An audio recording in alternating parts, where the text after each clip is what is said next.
దేవుడు మన ముందు సిద్ధపరిచిన మహాకూటాల్లో కూడా ఇప్పటిదాకా ఓటమి బాటలో ప్రయాణం చేసిన వాళ్ళంతా జయం పొందబోతున్నారు.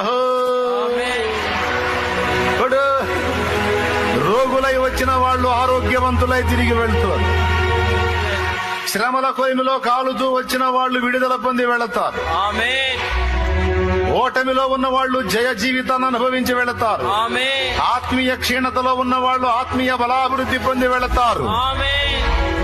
గొడ్రాండ్రుగా ఉన్న వాళ్ళు దేవుడి కృప పొందిన వాళ్ళై సమూయేళ్లను కనుటకు యోగ్యమైన పాత్రలుగా తీర్చబడి వెళతారు. నా తండ్రి చేస్తాడు. రక్షణ లేకయే వచ్చిన వాళ్ళ రక్షణ పొంది కదులుతారు. రక్షణ పొంది బలహీనపడ్డ వాళ్ళు బలాభివృద్ధి పొంది కదులుతారు. అన్య జనులలో నా దేవుడు మహిమపరచబడతాడు.